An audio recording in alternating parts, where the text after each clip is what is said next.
Who are you when the costumes fall away? It is a question that lingers like an echo in the soul, haunting, unsettling, liberating. Most of us never dare to face it. We distract ourselves with work, with screens, with titles, with roles. We rush through our days as if being busy were proof that we exist. But late at night, when the noise fades, something quieter asks again, who am I? Alan Watts never shied away from this question. In fact, he devoted his life to it, not as a monk locked away in a monastery, not as an academic trapped behind ivory towers, but as a bridge builder, a rebel philosopher who dared to bring the wisdom of the East into the restless heart of the West. He was born in 1915 in Chislehurst, England, to a world poised on the edge of chaos. His childhood was marked not by wealth, but by imagination, long walks in countryside, staring at ponds, tracing the outlines of trees. Nature spoke to him before philosophy did.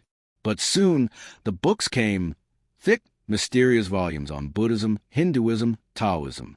By the time other boys were reading adventure tales, Watts was losing himself in the cryptic riddles of Zen koans, the flowing verses of Lao Tzu, the mysticism of Meister Eckhart. When he moved to America, he carried with him this hunger for paradox. The West taught him structure, reason, doctrine. The East whispered mystery, surrender, freedom.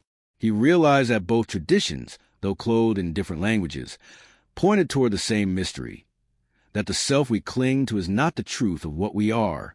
Watts became a translator of the soul. He spoke in English, yes, but in the rhythm of Zen. He told jokes like a friend at the pub, but they were koans in disguise. He wore a scholar's suit, yet carried the laughter of a Taoist sage. And why does this matter now more than ever? Because we are living in a time of spiritual drought. Even as we drown in abundance, we are more connected than at any other time in history, yet loneliness is epidemic. We have technology that delivers infinite knowledge to the palm of our hand, yet we struggle to find meaning in the morning when we wake. We are obsessed with productivity, yet secretly exhausted. We accumulate possessions, yet feel impoverished within. We seek control over our time, our image, our future, and yet in this grasping we feel more enslaved than ever. Anxiety rises, depression deepens, and silently, behind the noise, that ancient question presses against the walls of our minds. Who am I, and why does this feel so heavy? Alan Watts answered not with commandments or dogmas, but with laughter and liberation. He said, in essence, you are not what you think you are. You are not the mask. You are not the frightened little ego scrambling for control. You are the universe itself, shimmering, flowing, playing at being you. His voice mattered because it made the mystical tangible. He was not interested in the faraway promise of salvation or enlightenment as a prize to be earned. He brought the eternal down into the now, into the heartbeat, into the glass of wine on the table, into the breeze on your face. He reminded us that spirituality was not an escape from the world, but a deep plunge into its very texture. This was Watts' gift. He revealed that comparative philosophy was not a study of opposites, but a dance of mirrors. The Christian mystics who spoke of union with God, the Hindu sages who proclaimed Tat Tvam Asai, you are that, the Taoist poets who flowed with the river, the Zen masters who shouted Mu, all were pointing toward the same truth, that the boundaries of the self are illusions, that the deepest wisdom comes when we stop clutching, and that liberation is not a destination, but a shift of vision. Today, his words echo with renewed urgency. Listen closely, and they peel away the weight we carry. The constant need to be someone, the restless chase for certainty, the fragile armor of the ego, the silent fear of death. What remains when these illusions are dropped is not despair, but freedom. A freedom that feels like laughter, a freedom that feels like play, a freedom that feels like finally exhaling after a lifetime of holding your breath. To sit with Watts is to feel something loosen in your chest. His words arrive not like dogma, but like the gentle breaking of dawn, illuminating what you already knew, but had forgotten. He did not hand down answers carved in stone. He invited you into a game of cosmic hide-and-seek. He whispered that the treasure you seek is already here, disguised as yourself. And so, this journey we are about to take is not merely about Alan Watts, the man. It is about the mirror he held up to us. It is about comparative philosophy, the great conversation between East and West, tradition and rebellion, logic and paradox. It is about spiritual alchemy, the transmutation of everyday anxieties into wisdom, of insecurity into freedom, of ego into play. Across the next chapters, we will wander through what's most powerful teachings, the illusion of control, and why our obsession with mastery leaves us enslaved, the wisdom of insecurity, and how the very groundlessness we fear is the doorway to peace. The ego's great trick, and why the self we cling to is but a mask. The dance of life, where meaning is not found in arriving, but in moving. And the playful heart of existence, where laughter becomes liberation. Each of these is not just a philosophy, but a way of living together. They form a map, not toward escape from life, but into its depths, into the wonder of realizing that you are not a stranger in this universe. You are the universe itself, shimmering in human form. So let us begin. Let us follow the voice of Alan Watts, intimate, mischievous, luminous, as he guides us out of our anxieties, out of our illusions, and back into freedom of being. Because once you truly ask the question, who am I? The answer will change everything. We live in an age of control. Timetables, calendars, spreadsheets, apps, endless tools to bend reality into order. We plan our days to the minute, our finances to the decimal, our futures to the year. Yet the irony is cruel. The more we try to control life, the more anxious we become. Alan Watts often said that modern man suffers from the delusion that he is in charge. We believe ourselves to be the drivers of existence, hands on the wheel, eyes fixed on the destination. But in truth, we are more like passengers, carried by a current that existed long before we were born and will flow long after we are gone. Watts loved the metaphor of water. You cannot control water by grasping it. The moment you try to seize it, it escapes through your fingers. And yet, float on it, swim with it, surrender to it, and suddenly it carries you effortlessly. Control fails, flow succeeds. This paradox is everywhere. Think of sleep. The harder you try to fall asleep, the more awake you become. Or love. The more you cling to someone, the more they feel trapped and the further they drift. Or creativity. Force it, and you produce lifeless words or hollow notes. But relax into play, and inspiration pours forth like spring rain. Zen stories are filled with this wisdom.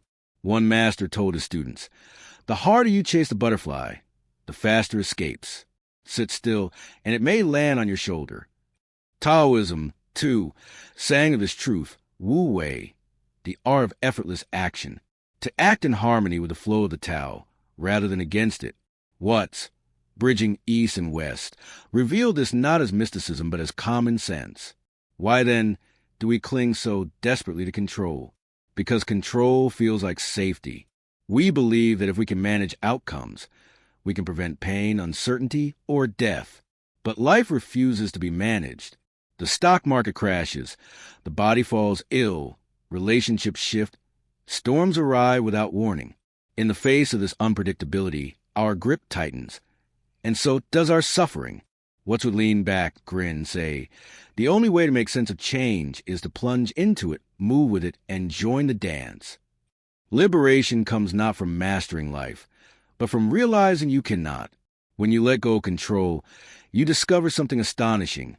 Life carries you, just as a heart beats without your command, just as breath moves in and out without effort. So, too, does the great rhythm of existence sustain you without your permission. Think of the last time you laughed uncontrollably. In that moment, you were not in control, you were free. Or the last time you danced, not caring about steps or perfection, but lost in music. That, Watts would say, is closer to reality than the anxious grip of control. And here lies the alchemy. When control dissolves, trust emerges. Trust not as belief in a plan, but as a living confidence in the present. Just as a surfer does not command the wave, but learns to ride it, so too can we learn to ride life. Watts was not against responsibility or action. He was against the illusion that you are the master puppeteer of the cosmos. He urged us to trade anxiety for trust, rigidity for flow, control for participation. For in truth, you are never separate from the river you are trying to steer. You are the river, moving as itself. This realization is not paralysis. It is release. When you no longer demand certainty, you discover creativity. When you no longer cling to control, you find peace. When you finally stop trying to grip water, you learn to swim. And so the illusion of control dissolves, and with it, a great burden lifts. In its place is a freedom as natural as breathing, the freedom of moving with life, rather than against it. Transition to next keynote. But if control is an illusion, then what do we do with the deep insecurity it leaves behind? If we cannot control tomorrow, if we cannot guarantee safety, then how do we live without fear? Alan Watts had an answer. We do not escape insecurity, we embrace it. Which brings us to the next chapter, the wisdom of insecurity. The great paradox of modern existence is this. We long for certainty, but the harder we cling to it, the more fragile we become. We insure our homes, invest in savings, lock our doors, monitor our health, calculate risks. And yet, in the quiet of the night, anxiety gnaws. What if I lose my job? What if I fall ill? What if I die? Alan Watts called this the wisdom of insecurity. Not because insecurity feels wise, but because, when fully faced, it reveals truths we spend our lives avoiding. Life at its core is uncertain. Change is the only constant. Every breath, every relationship, every heartbeat is precarious. And yet we resist this. We build fortresses of routine, of belief, of control. But the cracks always appear. Watts was blunt. The desire for security and the feeling of insecurity are the same thing. The very act of clinging to permanence breeds the fear that it may collapse. The more we chase guarantees, the more aware we become of life's impermanence. This is not just philosophy. It is daily experience. Think of the person who cannot relax until everything is planned, only to worry whether the plan will hold. Or the investor who hoards wealth, but spends sleepless nights fearing its loss. Or the lover who demands constant reassurance, only to drive affection further away. In Buddhist teaching, impermanent anicca is the fabric of reality. To resist it is to suffer. To accept it is to awaken. Zen masters, with a playful smile, point to cherry blossoms. Their beauty lies in their fragility. Were they eternal, they would lose their charm. Watts, translating this with a Western ear, showed us that insecurity is not the enemy. It is the doorway to wonder. Consider a tightrope walker. Their grace emerges not in spite of insecurity, but because of it. Every step is alive with presence. Or think of jazz musicians, improvise without script, each note balanced on the edge of uncertainty, each mistake folded into music. Insecurity here is not paralyzing. It is a condition for creativity. Watts asked us to see life in the same way. The truth is, you will never be fully secure.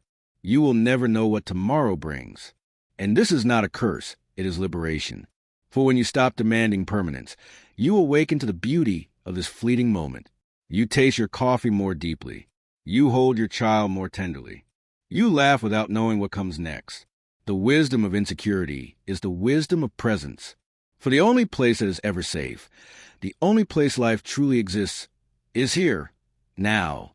To dwell in the present is not to deny uncertainty, but to dance with it, like a surfer trusting the wave, like a bird carried by wind, like a flame flickering without regret. This wisdom changes everything. It softens the grip of fear.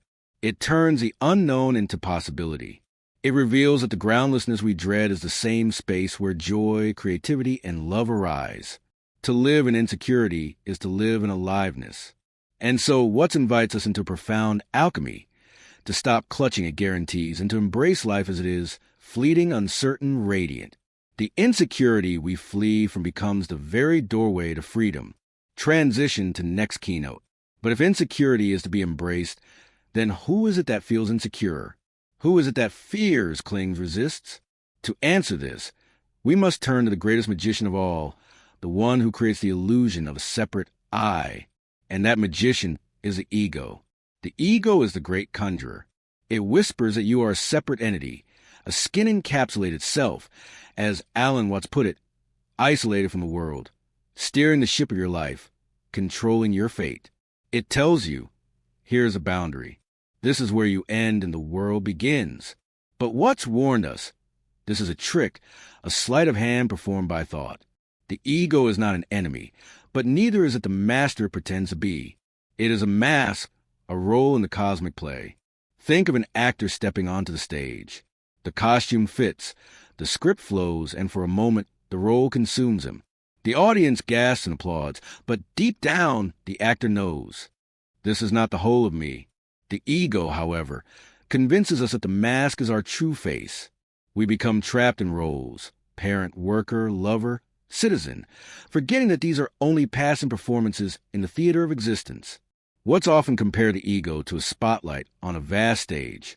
The beam is narrow, illuminating only a sliver, while the rest of the stage, the body, the unconscious, the environment, the universe, remains hidden in shadow. We mistake the spotlight for the whole play. We say, I am this thought, this body, this history. Yet in truth, we are the entire stage, the whole unfolding process. The ego thrives on separation. It whispers, you must offend yourself. You must achieve more. You must prove your worth. And so we compete, compare, and cling. We draw lines of race, nation, religion. We measure our lives in status and success. Yet beneath it all lies the same anxiety. What if this I is not enough? What if it is lost? What if it dies? This is why what's called the ego the greatest trick, because it fabricates a sense of control while binding us in fear. To believe in ego is to live as a prisoner of mirrors, endlessly polishing reflection, never realizing that the reflection itself is an illusion. Eastern traditions have long exposed this trick. In Buddhism, the doctrine of anatta, no self, reveals that what we call the self is a bundle of perceptions, sensations, memories, endlessly changing with no permanent core. In Hindu philosophy, the ego is a hamkara, the I-maker, necessary for navigating the world, but dangerous if mistaken for the ultimate truth. Taoism laughs at the whole notion of a separate self, seeing individuality as a wave, believing it is separate from the ocean. Watts translated this wisdom for the Western mind with wit and charm. He asked us to imagine waves in the sea. Each wave rises, curls, and falls, appearing separate, yet always inseparable from the ocean. The ego is the wave thinking, I am independent. I must not die. But the truth is, the wave was never separate. It was always the sea, in motion. Now, what does this mean for us in the modern world? It means that the identities we cling to are not prisons, unless we mistake them for absolutes. Yes, you play the role of parent, worker, lover. But these are costumes, not essence. Beneath them, you are the whole, life itself, expressing as you. When you see through the trick, a great burden lifts. You no longer need to prove yourself to the universe. You are the universe, playing a game of hide-and-seek through the form called you. You no longer need to fear death as annihilation, for what you truly are cannot be lost. Only transformed, like a flame passing from candle to candle. The ego's trick loses its grip when seen for what it is, a useful fiction, a mask worn in the dance of existence. You need not destroy the ego, only stop believing it is the whole story. What's urged us to laugh at the trick? To play our roles with joy, without forgetting that we are more than the part. To let life flow through us, rather than struggling to hold it. And when the mask slips, when the illusion fades, we glimpse something profound. The self we feared losing was never ours to begin with. What remains is freedom. The freedom to live, to love, to create, without the constant burden of defending a phantom. Transition to next keynote. And once the ego loosens its grip, once the illusion of separateness fades, a breathtaking truth emerges. If you are not just a separate self, if you are not merely a skin-encapsulated ego, then what are you? Watts answers with a smile. You are the universe, playing at being you. Alan Watts loved to unsettle us with a simple truth. You are something the whole universe is doing. Not a separate fragment, not an accident, but the very process of existence itself, momentarily taking the shape of you. The ego tells us, I am inside this body, looking out. The world appears as out there, vast, alien, sometimes hostile. Yet what's reminded us, the boundary between in here and out there is a trick of perception. Just as a wave cannot be separated from the sea, you cannot be separated from the totality of being. Think of breathing. You inhale oxygen, and in an instant, what was outside becomes you. Exhale, and you release carbon dioxide, which becomes food for trees, which then give oxygen back to you. Where exactly is the boundary? The truth is, your body is not a closed system, but a continuous exchange of the world, a river of atoms flowing in and out. Every cell in your body was once stardust, carried across billions of years, rearranged by suns, oceans, forests. You are not in the universe. You are the universe, looking at itself from a unique point of view. What's often used the image of the apple tree. Just as an apple tree apples, the earth peoples. You are not an alien on this planet. You are what the earth is doing. In the same way a flower is what a plant does when it blossoms. Life is not something that happened here. Life is what the universe is, in motion. This realization shatters the loneliness of modern existence. We live in an age where billions feel disconnected from each other, from nature, from meaning. Technology makes us more connected than ever, yet more isolated in spirit. Anxiety, depression, and burnout spread like wildfire because we believe ourselves to be cut off, small, fragile, insignificant. What's teaching is an antidote. When you see yourself not as a separate entity, but as a moment of the cosmos unfolding, something shifts. The burden of separation dissolves. The fear of insignificance evaporates. You realize the very stars are your ancestors. The galaxies are your bones written across space. The oceans are your blood, the forests your lungs, the earth itself your body. This vision is not abstract philosophy. It is the root of deep transformation. Imagine walking into a forest with this awareness. Instead of thinking, here I am in nature, you see, I am nature. These trees are my kin, these rivers my veins. The world ceases to be scenery and becomes intimacy. The sense of exile ends. You come home. Spiritual alchemy begins here. What once felt like a cold, mechanistic universe turns golden with meaning. Not because a meaning was imposed from above, but because you see what was always true. The universe is not separate from you. It is you. What's explained is through Eastern wisdom, especially Vedana and Zen. The Upanishads declare, Tattvam, you are that. The same energy that burns in the sun flows in your blood. The Taoists say, the Tao is a mother of 10,000 things. And Buddhism reminds us that all phenomena enter are. The self exists only in relation to all else. Modern science echoes this revelation. Physics tells us that matter is not solid, but patterns of energy vibrating in a cosmic web. Biology tells us that life is not an isolated event, but a continuous symphony of relationships. Cosmology reminds us that every atom in our body was forged in the heart of stars. The mystic and the scientist arrive at the same horizon. We are inseparable from the whole. Yet this realization is not only cosmic, it is profoundly personal.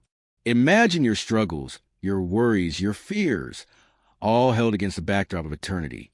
Suddenly, the pressure softens. You realize your story is not isolated, but woven into a greater play. Even suffering transforms, not by erasing it, but by situating it within a cosmic dance.